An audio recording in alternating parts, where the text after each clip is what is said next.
On the 18th of September 2013, Certificate 4 Community Service to students from the Amnesty TAFE campus in Hobart, Tasmania, held a free barbecue event to raise awareness and campaign for Afghan women's rights. The campaign, originally begun by Amnesty International in recent years, focuses on the rights of women in Afghanistan and has become a focal point for Amnesty's current work for the rights of women in general. To this day, Afghanistan remains one of the most dangerous places to be a woman. Amnesty International has worked very closely with several women's organisations in Afghanistan over many years to create this particular campaign.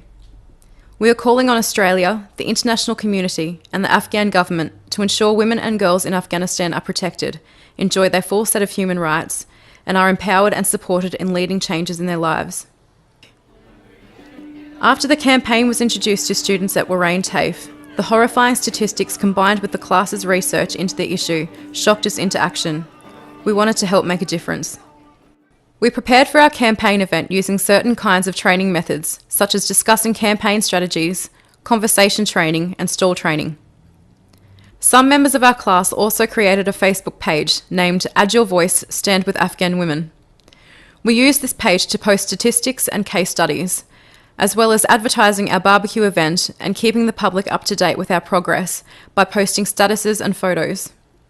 It was a key learning experience for the class as we had to make distinct choices about what content we posted and when to post so that it reached as many people as possible. The page has so far received 265 likes and has been one of the most important and ongoing tools of our campaign. Our students visited the Hobart campus and met with one of the classes there, and also held a stall where other students and teachers could come and learn more about our action and be personally invited to our barbecue event.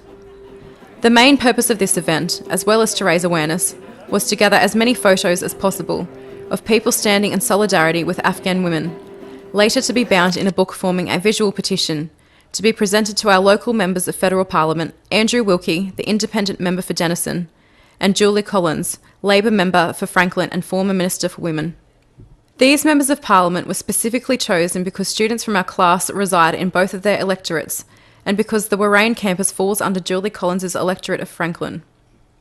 We are also calling on local members to raise the issue in Federal Parliament by making a statement and to call on the Foreign Minister to explain how and what she will do to ensure Afghan women's rights are supported and improved during the peace negotiation process.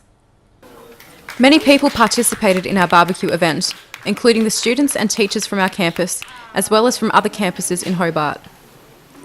Some of the students wore targets in the colours of the Afghan flag. Others wore t-shirts saying, "Stop violence against women."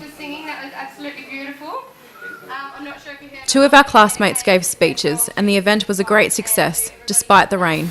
Right now, the Afghan government are holding peace talks with the Taliban and other insurgent groups. But because women are in danger of being excluded from the peace process, Australians need to stand with Afghan women and call on our government to ensure that women's rights are not traded away. Afghan women are fighting for a better future and you can help. Amnesty International is calling for the global community, Australian and Afghan governments to protect the inherent human rights of women and girls in Afghanistan. Most were willing to have their photos taken to later form part of our photo petition book. In the end, we were able to gather well over 100 photos for our petition book. Following the event, arrangements were made to meet with Andrew Wilkie and Julie Collins to present the photo petition book to them and discuss our action with them. Phone calls were made to each office with an introduction and an explanation as to what we were doing, and emails were sent with more information, as well as the link to our Facebook page. We were successful in landing meetings with both members of Parliament, much to our excitement. This was just another step closer to achieving something great. To prepare for these meetings, we needed a little advocacy training. We used Amnesty's Influencing Decision Makers Guide to assist us. Other preparations, such as researching each politician, was a really useful strategy. We read their maiden speeches, their biographies, and any other bit of information that might be useful. We would go into the meetings aware of what would interest them most about our campaign, and use their interests to help us gain their support. A meeting plan was constructed to guide us during our discussions and to keep us on the right track. Only 3 of us went to each meeting, as we didn't want to be too forceful and wanted to keep it casual but still show that we meant business. We were uneasy at first, with so many thoughts running through our heads. What if we don't achieve anything? All we could do was remain positive and assertive, and remember that they are there to support the community, which is exactly what we needed them to do. Each of the meetings went very casually and smoothly, and the outcomes were spectacular. Both Andrew and Julie agreed to raise the issue in federal parliament, and Andrew Wilkie also committed to writing a letter to the Foreign Minister.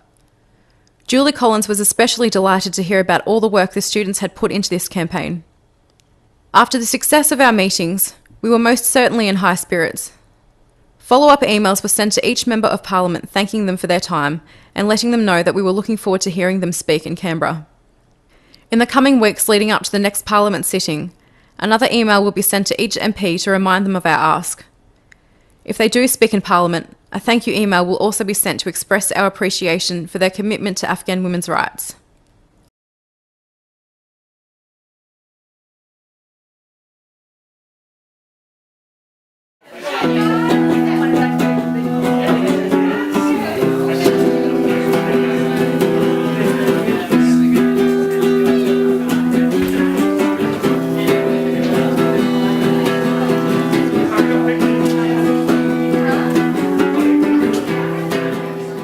If you would like to add your voice or your photo to Amnesty International's campaign for the rights of women in Afghanistan, please visit our Facebook page, Add Your Voice, Stand with Afghan Women, or get involved in Amnesty's Tasmanian website and Facebook page.